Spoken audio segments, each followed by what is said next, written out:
Ora bem, bom dia a todos.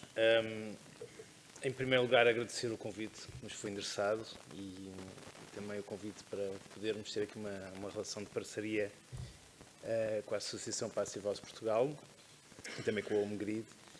E também é bom saber que todas aqui as associações têm este mesmo problema comum, que é a falta de dinheiro, portanto é um mal que nos toca a todos. Eu não vos vou amassar muito tempo, eu trouxe 10 slides e depois temos uma premiere no final da minha apresentação. Eu tenho sempre ousado ficar com as apresentações antes dos coffee breaks, portanto é sempre eu tento sempre não me alongar muito.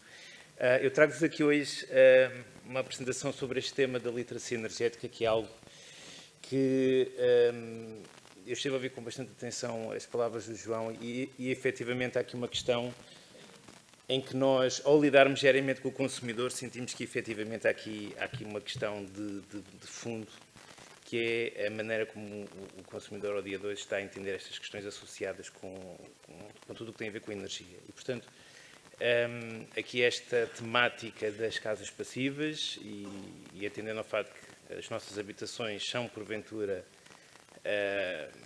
o local onde o consumidor mais investe dinheiro diariamente, é um tema que nos preocupa de forma bastante séria e nós vamos tentar agora nos próximos tempos, e quando eu digo tempos, vocês já vão ver a escala mais ou menos a que estamos aqui a falar, vamos tentar aqui atuar junto ao consumidor para que ele próprio mude um pouco a maneira como está a encarar estas questões. Portanto, nós vamos ter aqui este bonequinho que nos vai acompanhar durante os 10 slides, é o nosso consumidor, é o consumidor português.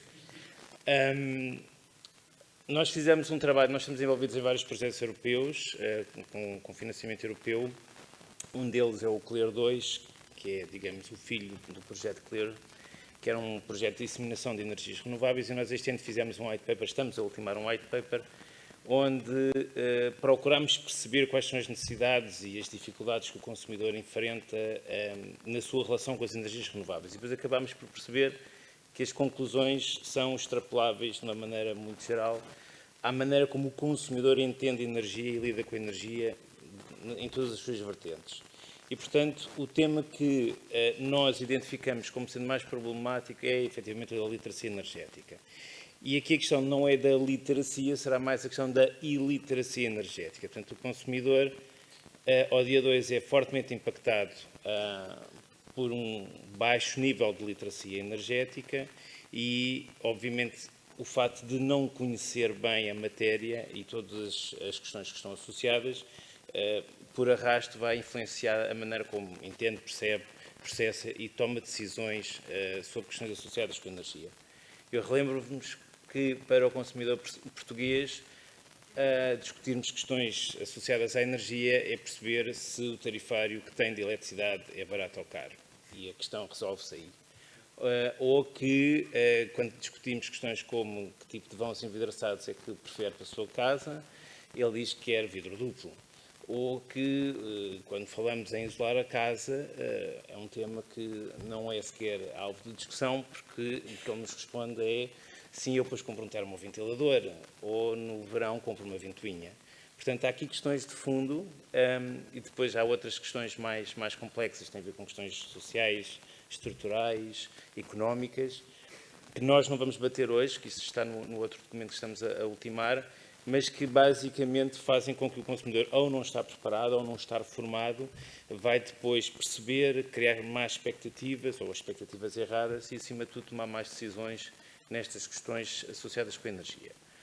Portanto, nós, como eu vos disse, nós neste documento white paper fizemos uma análise SWOT daquelas muito básicas que são normalmente feitas, onde identificámos aqui os pontos que são, digamos, os pontos fortes, as fraquezas, oportunidades e ameaças que o consumidor português enfrenta ao dia 2 a nível da sua relação com a energia. Portanto, como eu vos disse, isto foi feito no âmbito das energias renováveis, mas nós estamos a tornar as conclusões mais abrangentes. E depois chegámos a uma conclusão que a questão da literacia energética acaba por estar de uma maneira direta ou indireta, presentes nas 4 áreas da nossa análise. Portanto, é óbvio que na parte das fraquezas, a literacia energética está identificada como sendo uma fraqueza, é baixa, é um fato assumido, mas depois, ao fim e ao cabo, de uma maneira direta ou indireta, ela acaba-nos por aparecer nas outras áreas, onde, curiosamente, aparece-nos depois também identificada na parte das oportunidades, porque efetivamente detectamos um conjunto muito interessante de oportunidades no parque das habitações em Portugal. Desculpem-me o termo, por ser fraco e por apresentar as patologias que apresenta, é uma oportunidade neste preciso momento, se fizermos uma intervenção correta, mas depois também a nível dos próprios equipamentos, mobilidade urbana e hábitos de consumo, todas estas áreas são áreas que apresentam oportunidades e potenciais muito interessantes para registarmos uma mudança do mindset do consumidor e onde a baixa literacia energética poderá funcionar aqui como uma alavanca para que nós consigamos, nas próximas e nas atuais gerações de consumidores, poder aqui criar algum tipo de alteração. Eu vou-vos dar aqui um exemplo muito prático, que é o exemplo de um consumidor, aqui do nosso amigo consumidor, que está a pensar construir uma habitação. Portanto, ele vai falar com o arquiteto e começam logo a surgir um monte de questões, que tipo de design é que ele vai ter para a casa, os sistemas de ventilação, que tipo de isolamentos, os sombrimentos passivos, que tipo de fachadas e de vãos envidraçados. Todo este conjunto de situações hão de aparecer, e são questões que o consumidor vai ter que lidar com. Depois surgem que sistemas de climatização, que sistemas de produção de água quente sanitária, ele lá tem que escolher. E depois, dentro destas 2 situações, começam a aparecer as míriades de soluções possíveis e imaginárias e todo um leque de eficiências e de etiquetas energéticas e de fichas técnicas e por aí fora. Portanto, o consumidor, neste precisamente português, de uma maneira muito geral, não está habilitado, nem tem capacidade de informação para, por ele, conseguir perceber todo este universo e estou-vos só a falar deste universo, desta situação muito particular que está associada aqui à questão da aquisição ou à construção de uma habitação.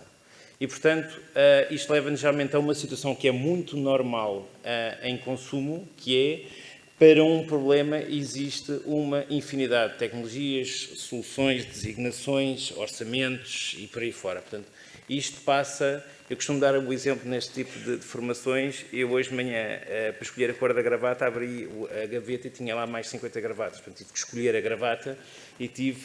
Primeiro que decidi se trazia gravata ou não, portanto, precisava de saber qual era o dress code de hoje. Portanto, há sempre um conjunto de informações que nós precisamos de dominar antes de tomar uma decisão. E, portanto, neste preciso momento, o consumidor português encontra-se numa altura em que a população está um pouco segmentada, portanto, está a envelhecer, o consumidor mais sénior não tem este know-how e o consumidor júnior, ou o futuro consumidor, necessita de ser formado nestas questões. E, por isso, nós traçámos como conclusão do nosso documento aqui este gráfico que ilustra um pouco a maneira como a literacia energética acaba por interagir com questões de eficiência energética. Portanto, isto está dividido em 3 pilares. É óbvio que o primeiro pilar é o conhecimento. É importante que o consumidor detenha o conhecimento técnico. Não digo que todos sejam arquitetos, todos sejam engenheiros, mas tem que perceber os princípios de funcionamento das soluções e dos sistemas que tem à sua disposição. Depois, obviamente, que a literacia energética, um aumento da literacia energética vai, eu não vou dizer aumentar o investimento, porque há aqui questões externas que afetam o investimento, mas pelo menos vão fazer aquilo que nós defendemos, que é um investimento correto. É óbvio que nem todos os consumidores apresentam os mesmos níveis de investimento. O que nós, internamente, quando o consumidor nos consulta, tentamos sempre orientar é para que o investimento seja o mais correto possível e o mais ajustado possível, atendendo ao quadro de necessidades que o consumidor possa apresentar. Portanto, nem todos poderão, obviamente, ter bombas de calor ou ter solares térmicos, mas, obviamente, dentro das várias necessidades e das várias disponibilidades, havemos de chegar aqui a um ponto de entendimento e que será o ponto ótimo para o consumidor. O terceiro pilar, porventura, eu fiquei um bocado na dúvida onde é que o colocava, porque eu queria ver se depois o telhado caía, se ele não estivesse, mas depois acabei por o colocar no meio.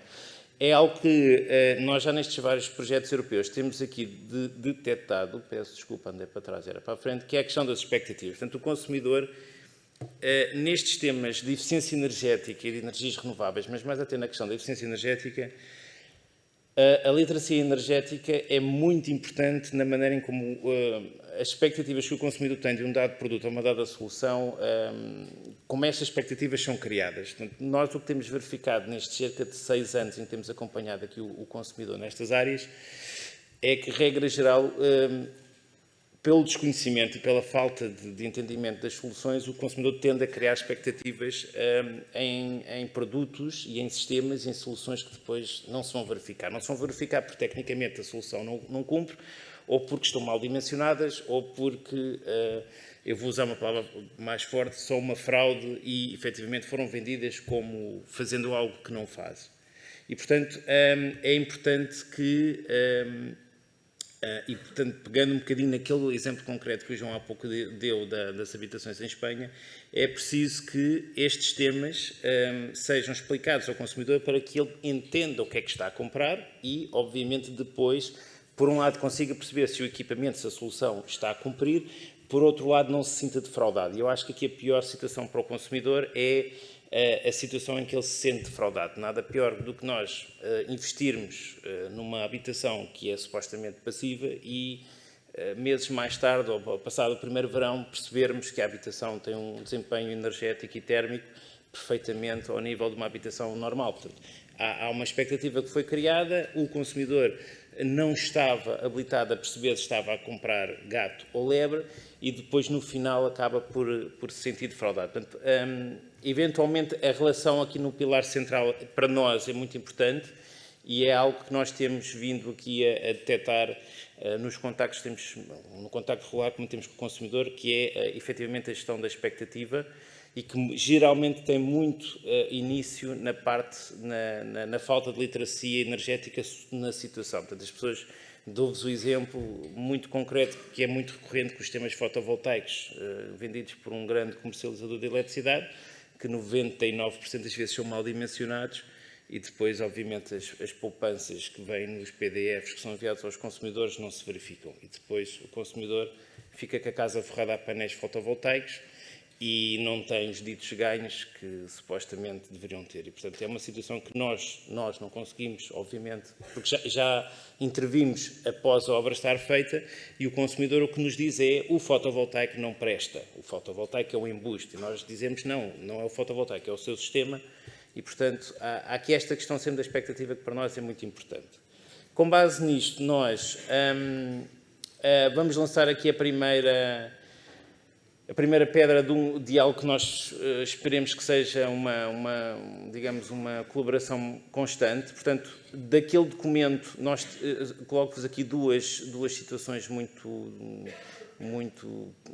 particulares e que para nós são aquelas que serão as que nós vamos tentar também juntas do Governo e das forças políticas tentar aqui começar a alterar um pouco. Nós gostaríamos de ver ações de formação muito direcionadas para os futuros consumidores. Portanto, nós aqui vamos apresentar algo em que se procure introduzir esta temática da eficiência energética, das energias renováveis e da formação do consumidor enquanto consumidor, em conteúdos a nível do ensino. Portanto, nós já começamos a ver questões como reciclagens, a sustentabilidade a serem integradas nos conteúdos programáticos do ensino. Nós gostaríamos também que este tipo de formação dos nossos jovens, enquanto consumidores, passasse igualmente a ser também algo que estivesse presente nos currículos nacionais. A nível dos consumidores atuais, nomeadamente os consumidores sénior, também achamos que há aqui uma área de atuação muito interessante e, obviamente, achamos que são consumidores que estão fragilizados, têm algumas dificuldades e, portanto, também pensamos que deve existir uma formação muito focada nas reais necessidades destes consumidores e, portanto, a ideia é que a 5, 10 anos nós possamos traçar aqui um plano em que comecemos a trabalhar com estes consumidores, com estas franjas de consumidores, e possamos, daqui a 10 a 15 anos, ter um pouco mais disseminada e aumentar um pouquinho o nível de literacia energética. Como eu vos disse, isto não é algo que possa acontecer de um dia para o outro, será algo que vai ter aqui digamos, um prazo mais alongado de aplicação, mas que achamos que é fundamental, efetivamente, que seja feito. O último ponto é o reforço das ações de comunicação e disseminação nestas temáticas, e aqui, lá está, isto faz um pouco a ligação com o vídeo que nós vos vamos estrear, o termo é esse, vamos estrear o vídeo aqui, que vai ser publicado hoje no site da DEC Protection, no canal do YouTube, dentro em breve, presumo também que a Associação também o irá fazer, e que é, digamos assim, o vídeo que vai buscar um pouco aquele documento que foi feito em parceria sobre a identificação do que é uma casa passiva e como reconhecer uma casa passiva, em que nós vamos agora aqui iniciar um conjunto de produção de conteúdos nesta área, em que vamos procurar efetivamente, na área da casa passiva, ou da Passive House, focarmos muito nestas questões mais didáticas e vamos com isso tentar transmitir e aumentar um pouquinho o nível de awareness dos nossos consumidores. Portanto, vamos cá ver se depois vou conseguir aqui mostrar o vídeo. Portanto, basicamente nós conseguindo estes dois pontos, aqui do ponto de vista do consumidor, eu chamava a vossa atenção aqui para este último bloco, que é o nosso objetivo final. Portanto, aqui a ideia sempre é que o consumidor por si, ou relativamente ajudado, consiga fazer sempre melhores escolhas e escolhas mais informadas. Aqui o termo mais informadas para nós é bastante importante.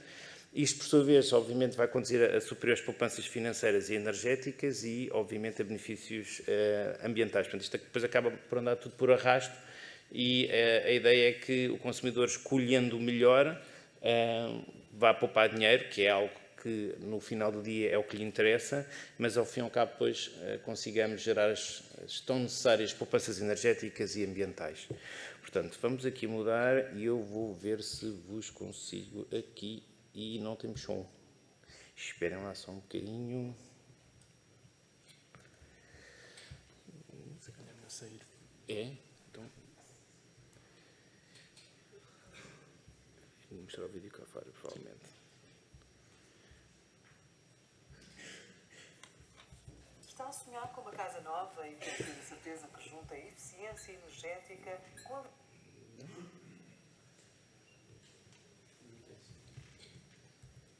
Nossa, uma apresentação.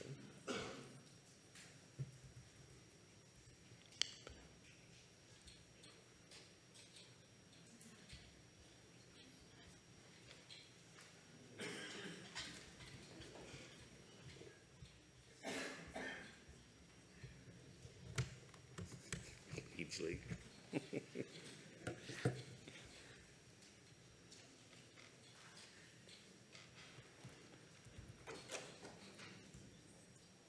Estava a expandir. Ok. Exatamente. E o som já temos? Será? Está a sonhar com uma casa nova e quer ter a certeza que junta eficiência energética, qualidade do ar interior e conforto? A pensar na melhoria dessas condições, surgiu o conceito de Passive House, ou casa passiva. Esta casa visa sempre melhor qualidade do ar interior,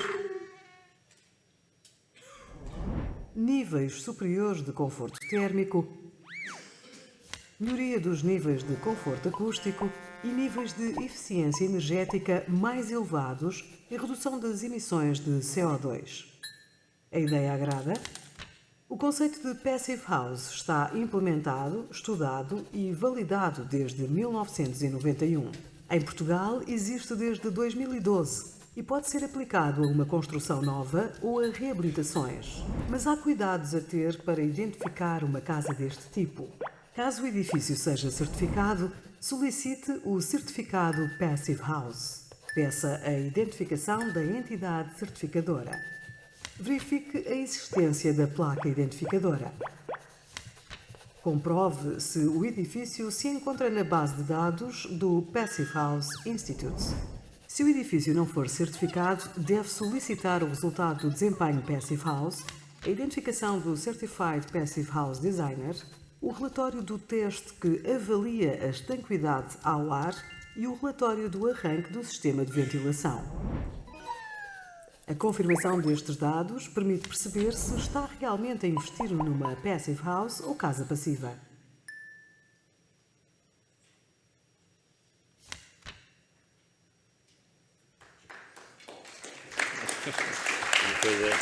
Está a sonhar com uma casa nova e quer ter a certeza que junta eficiência energética, qualidade do ar interior. Espera, aqui. E agora a apresentação era esta. Não. Pode apresentação. Aqui, está bem. Ok.